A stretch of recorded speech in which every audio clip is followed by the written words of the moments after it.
Fake ડ્રીમ11 પેજથી લાખો રૂપિયાનું fraud કરનાર આરોપીને અમદાવાદ પોલીસે હરિયાણા પહોંચીને ઝડપી લીધો છે, જેમાં અમદાવાદ જિલ્લાના વિરમગામના જાણીતા સાડીના વેપારી જતીનભાઈના મોબાઈલમાં વોટ્સઅપમાં એક લિંક આવી હતી, જેમાં ક્લિક કરતા ડ્રીમ11 ડ્રીમ ટીમ સહિત અલગ અલગ નામના ફેસબુક પેજ ખુલતા હતા, જેમાં યોગ્ય ટીમ બનાવી સારું વળતર આપવાની લાલચ આપી અલગ અલગ સમયે 17 લાખથી વધુની રકમ પડાવી લેવામાં આવી હતી। ત્યારે તેમની ફરિયાદના આધારે અમદાવાદ પોલીસે હરિયાણાના નૂહ જિલ્લાના એક ગામમાં પહોંચી આરોપી મોહમ્મદ કેફને ઝડપી લીધો હતો।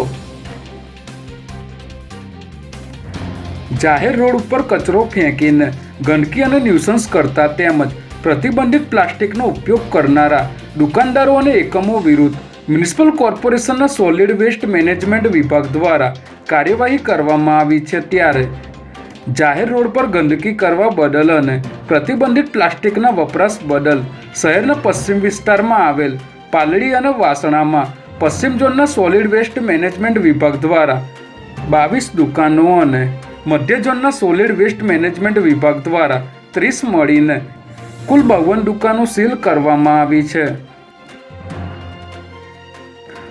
અમદાવાદ શહેરના વિવિધ વિસ્તારોમાં જુલાઈ 2008માં 70 મિનિટમાં કુલ 21 સિરિયલ બ્લાસ્ટ થયા હતા, જેમાં 56 લોકોના મોત નીપજ્યા હતા। ત્યારે આ કેસનો ટ્રાયલ પૂર્ણ થતાં સ્પેશિયલ કોર્ટે 38 આરોપીને ફાંસીની સજા જ્યારે 11 આરોપીને આજીવન કારાવાસની સજા ફટકારી હતી, જે ચુકાદા પર હાઈકોર્ટમાં અપીલ કરાઈ છે। ત્યારે આ કેસના ચુકાદા પર રોજેરોજ સુનાવણી શરૂ કરવામાં આવી છે।